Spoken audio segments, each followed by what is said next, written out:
All right, JJ, third video response to your third video response called Human Bonding and Atheism. I'm going to talk fast too because I want to kind of wrap up stuff. I want to segue. I want to wrap up. I want to touch on a few things. Thank you very much for this video. This is an excellent video. I very much appreciate it. And the references and the pointers you gave me, I really appreciate them.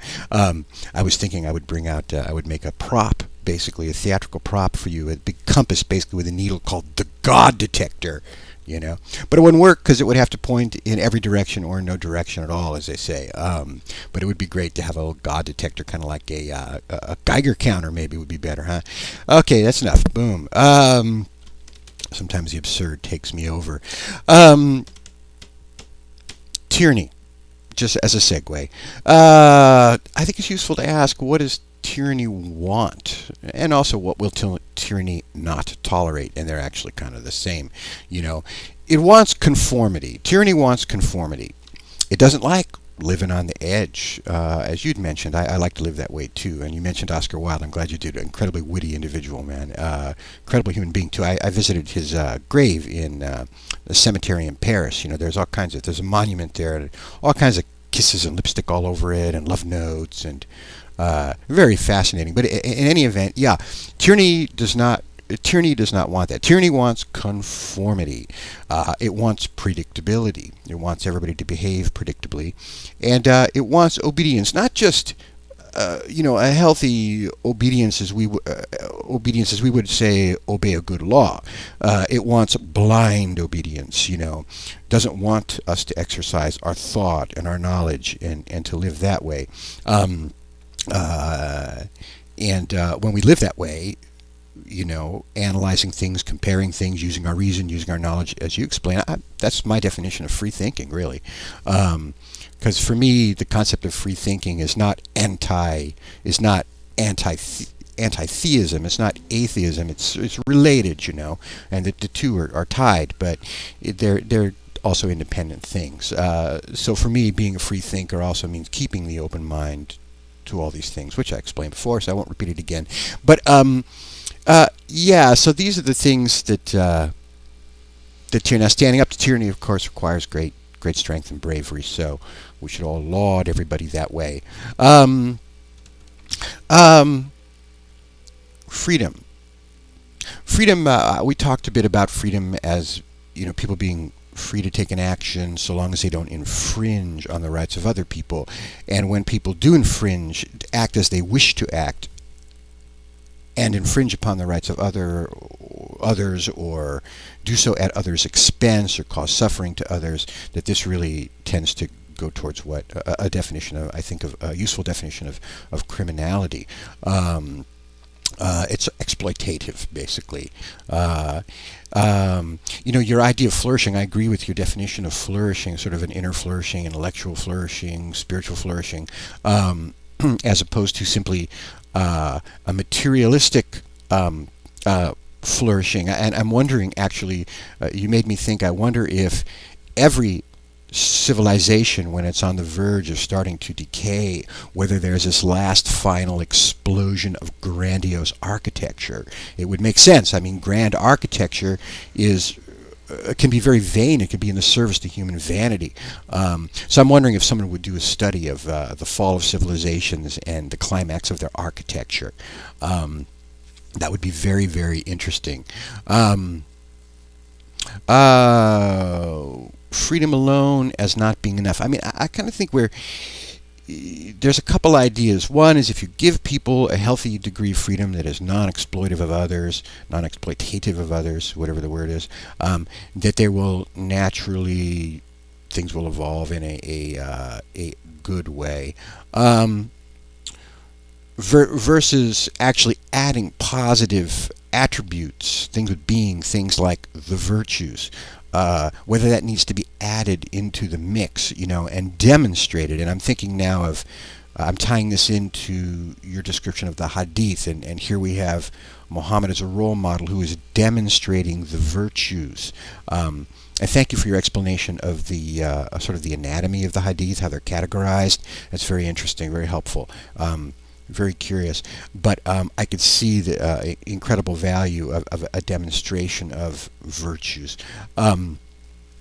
Uh, in where I live, the educational system, no one reads the classics anymore. No one reads philosophy. Everything has just become a very mercantile society. So a lot of these great virtues being demonstrated, they're not being read. Um, um, what was I going to say? Sorry, I lost the thought. I lost the train of thought. I apologize. Um, I had to, well, anyway, maybe I will skip that. Perhaps bonding. You know, uh, I can see the value where I don't know how to create a human bond. I mean, I think they arise to extent naturally, for lack of a better word. I don't. I mean, I believe we can create the environment in which maybe that bond, if we can quell human fear, if enough people are living by virtue, bonds will naturally arise. Um, I guess I would have to think about it more, but I don't think we really so much need a conformity of, not scratch the word conformity, but a similarity of attire. I mean, I think that sort of reinforces something, but I think also there's a little bit of a danger there that people will start to identify. I'm leery of group identification. I think it's kind of for me, dangerous waters when people start identifying with a group. You know, so there must be some way to bond and not fuse our identities.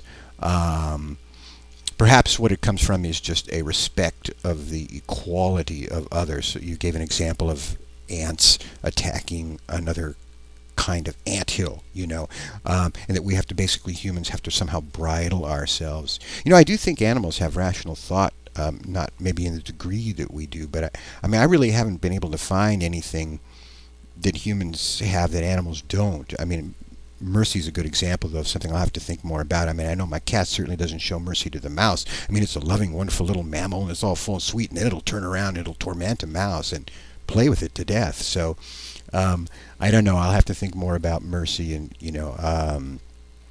though I had a confrontation, not a confrontation, but I had a run-in with a bear one night in Yosemite, and I started following the bear just in a playful mood, and this bear turned and it looked at me and it gave me a look I will never forget. This bear looked at me and it basically said, "You young fool."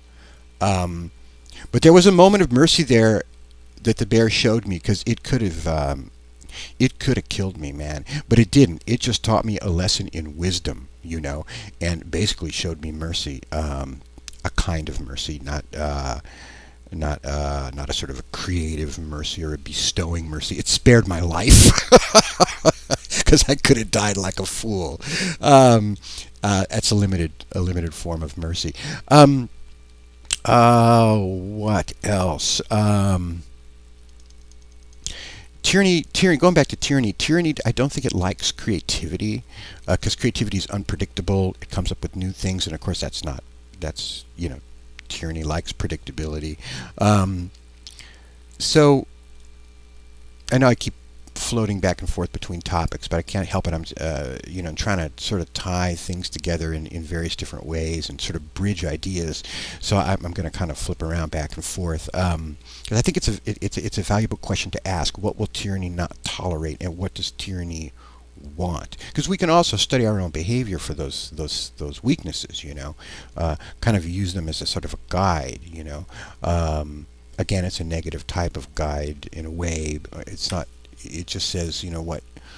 How does the lack of virtue act? How does the lack of virtue behave? I won't call it conduct, because it's not really conducting itself and driving itself. It's just behaving, and maybe there's where we get more into the animals have more behavior than conduct. Perhaps that's where we have more of a difference. We do seem to have a conduct thing. Where it stems from, I will have to think about. Somehow we have to maintain our individuality with the equality of others, and then the kindness of others. So we have to be able to identify but not lose our individual identities, but somehow be bonded with other humans, so that we basically Well, I know we need both. We need to have we need to be separated individually, but we need to be bonded socially. It's a mystery to me. I'm out of time, my friend. Let's keep talking. I agree. It's a great discourse. Good for us, or good for me. I can't speak for you, actually. I apologize. Good for me. I think it's good for people to watch. All right. Take care. Bye.